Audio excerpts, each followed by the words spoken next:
E agora a gente vai começar a falar da partida contra o Nova Iguaçu, né? A gente tem aí algumas, vamos dizer assim, algumas informações, né? Que assim, o Vitor Pereira, algumas informações dão conta de que ele pode ir com a equipe titular, outras de que ele pode fazer alguma alteração.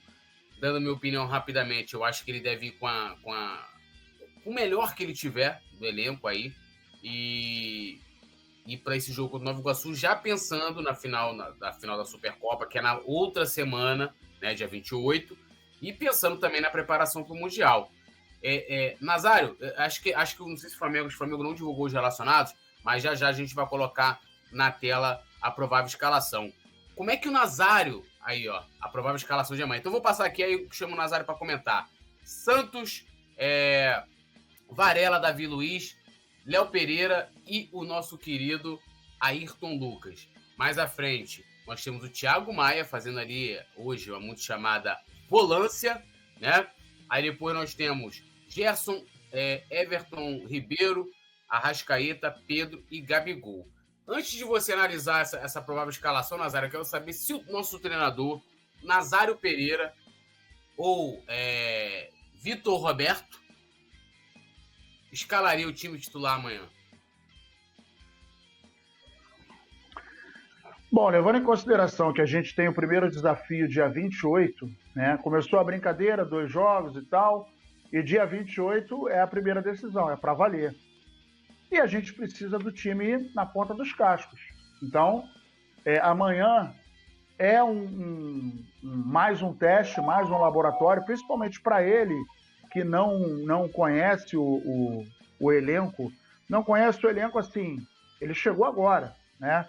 Conhece o elenco porque jogou contra, perdeu, coisa e tal, mas a particularidade, né? O convívio diário, né? Saber como cada um rende da maneira que pode, o que ele pode extrair de cada jogador, ele está tendo essa vivência agora, né? Em função disso, ele tem que usar, na minha opinião, sim, o time titular, né? Para que nós não tenhamos surpresas dia 28. Dia 28 é um jogo de 90 minutos, é uma decisão de 90 minutos.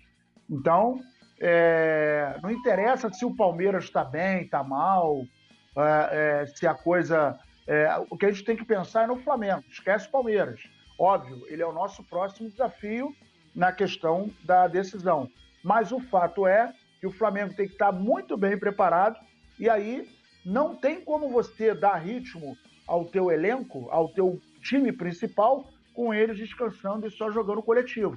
Então, tem que ir para o jogo, né? O Nova Iguaçu, obviamente, é um time, com todo respeito à sua história, mas tecnicamente é muito inferior ao Flamengo, mas vai querer fazer uma graça, né? E eu particularmente não acredito que o Nova Iguaçu vai vir para frente, vai ter um jogo franco. Acho que vai ter a mesma postura do Madureira, jogando atrás, né? Bem retrancado, muito embora o Madureira tenha jogado com 3 volantes, mas é isso que a gente já vem assistindo contra o Flamengo de 2019 para cá. Então não é nenhuma surpresa. O que o Flamengo tem que fazer é conseguir catalisar essa retranca, né, em velocidade, em jogada individual, em paciência, mas menos preciosismo, menos toquinho de calcanhar, menos jogadinha de efeito e mais objetividade, que aí eu acho que a gente consegue chegar onde a gente está querendo. Isso aí. O Petit, a gente tem aí, né? Tem muita gente que empatou com Madureira, muita gente reclamou, parecia que o mundo tinha acabado ali nesse jogo, né? Um jogo que também, se a gente for tentar olhar o copo meio cheio e meio vazio, foi um jogo que a gente atuou com um adversário que montou uma estratégia de não vou perder, né? Tanto que o Santos praticamente não trabalha nesse jogo. O Flamengo botou bola na trave, vale lembrar, né? Não deixou, né, de buscar, né? Apesar de buscar o resultado, de buscar a vitória. Qual a sua expectativa para esse Flamengo e Nova Iguaçu? Né? Lembrando que a gente está em momento de preparação para esses jogos importantíssimos. Tem dia 28 aí essa final contra o Palmeiras da Supercopa e depois o Mundial. Você acha que um resultado amanhã pode deixar a torcida cada vez mais desacreditada e também já levando o Vitor Pereira, de repente, aí sim, a começar a fazer alterações e mexer na equipe, né, porque pode estar com algum problema, alguma peça não encaixando?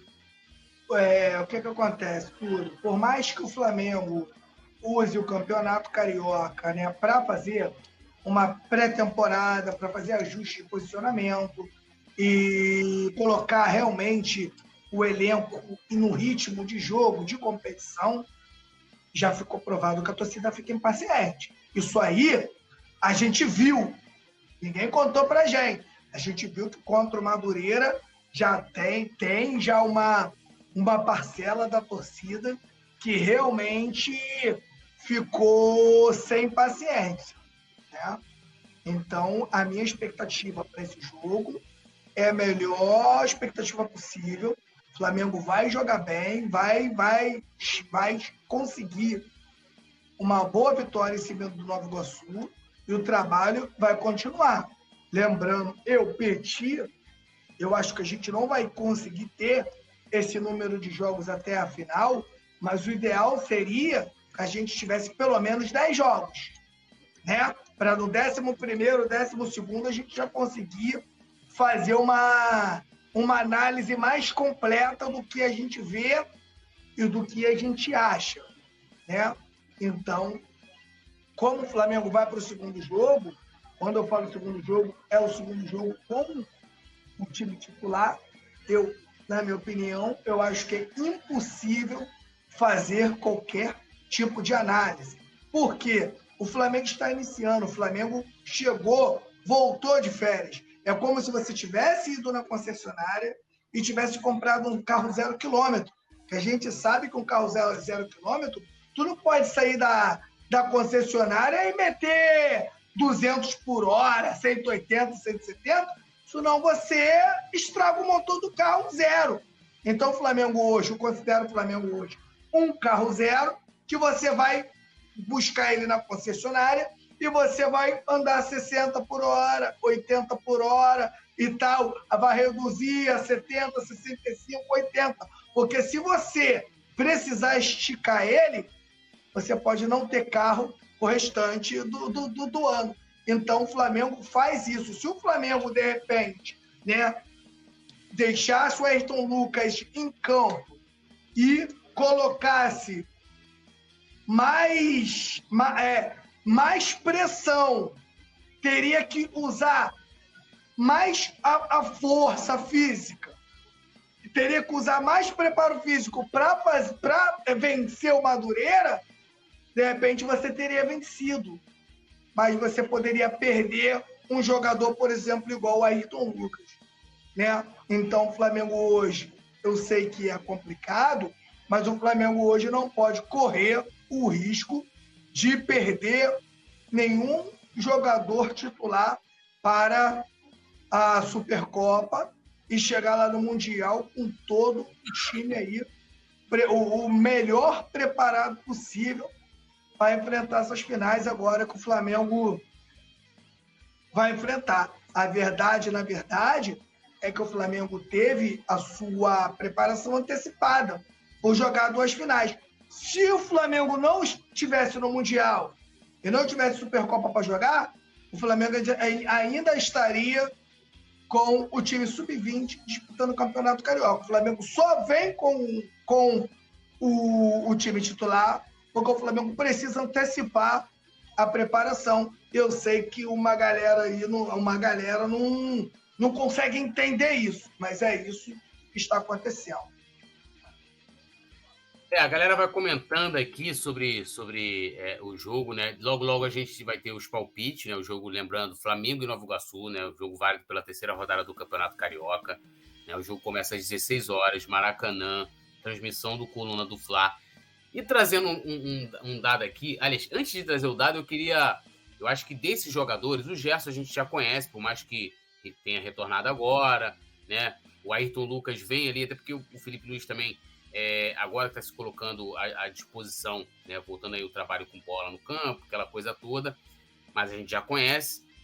E tem o Varela, né? O Varela, dando aqui uma opinião, vamos dizer assim, nem muito, né, nem 80 nem 80, né, sem ser muito extremista, mas eu acho que o Varela ele tem uma característica que é muito mais defensiva do que ofensiva, né? Ele não é o Rodinei. O Rodinei virava ponta, né? Ele ia lá para frente e tal. O Varela não tem essa característica, me parece, pelo menos, me parece. E que ele é mais defensivo. Porém, esse time aí, né, que vem com, lógico, vamos dizer assim, a memória do time do Dorival, ele tem essa característica. Tanto que, se vocês repararem nos 2 jogos que a gente teve com o Vitor Pereira, o time tem atacado muito mais pelo lado esquerdo, porque a gente tem o Ayrton Lucas que sobe bastante, né? Sobe bastante.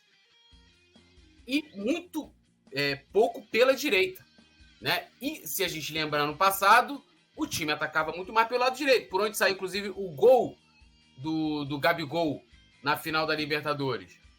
Sai pelo lado direito, tabelinha Everton Ribeiro e Rodinei. E aí, o Nazário, começando por você,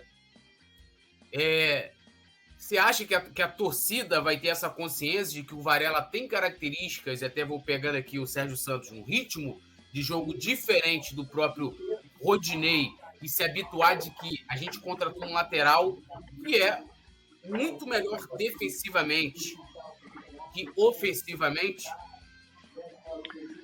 Eu acho que uma das coisas que a gente ainda não pode falar é sobre como ele vai trabalhar no Flamengo pelo lado direito, né?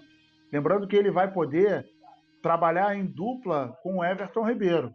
Ninguém mais, ninguém menos que o Everton Ribeiro. Então isso acaba facilitando um pouco mais, que o Everton Ribeiro é um cara ágil, rápido, pensa com muita velocidade e age exatamente igual, né? Com a velocidade igual. E aí, dentro dessas características, me preocupa muito o seguinte: com o Ayrton Lucas, a gente fica torto, né? Ataca muito pela esquerda. Só que quando tiver o jogo em que o Ayrton Lucas não entrar, o Felipe Luiz não vai fazer esse papel. E aí, se a gente não tiver uma opção pela direita, a gente vai ter que jogar por dentro. E por dentro a gente sabe que é mais difícil, porque todo mundo joga fechado contra o Flamengo, né? E a gente perde 2 opções, uma pelo lado esquerdo e uma pelo lado direito. Eu ainda acho que é cedo para a gente avaliar. E assim, essa questão do Varela de repente ter uma característica mais defensiva que ofensiva, eu não sei. Eu não sei se a gente ainda pode afirmar isso, porque no primeiro jogo dele, ele até entrou na área, né, fez algumas tramas interessantes com o Arrascaeta, né, que inverteu 2 ou 3 bolas, e ele entrou. No último jogo, ele também entendeu o movimento de corpo e foi entrando e recebeu uma bola, se não me engano, do Arrascaeta também. Então, vamos ver como é que vai acontecer, mas é uma coisa que o Vitor Pereira precisa pensar, uma vez que, bom, ele deve saber disso, né? O Felipe Luiz não é aquele lateral que vai no fundo exatamente igual ao Ayrton Lucas. Então, quando o Ayrton Lucas não tiver, a gente vai perder o poderio de cruzamento do lado esquerdo que vem lá do fundo, a não ser que o Bruno Henrique esteja jogando, o que não é uma realidade ainda, né? O Cebolinha não está fazendo esse papel, geralmente ele corta para dentro e entra na diagonal. Então a gente precisa muito dessa leitura, né? Eu acho, assim, muito cedo para avaliar, né? O primeiro jogo ele não foi tão mal, o segundo jogo ele não conseguiu jogar bem, mas de repente, quem sabe amanhã ele não começa a desabrochar e a gente vai descobrir aí um lateral que a gente estava precisando no Flamengo. Alô, nação do Mengão! Esse é o Coluna do Fla. Seja bem-vindo! Se inscreva no canal, não esqueça de deixar o seu like, pega o link, compartilha pra geral, comente bastante, queremos te ouvir. Aqui você tem a melhor transmissão dos jogos do Flamengo na internet. O Coluna é brabo e tem o Podfla, o podcast da nação. É muita resenha e um show de cobertura do maior do mundo, do jeitinho que a nação merece. Esse é o Coluna. Saudações rubro-negras!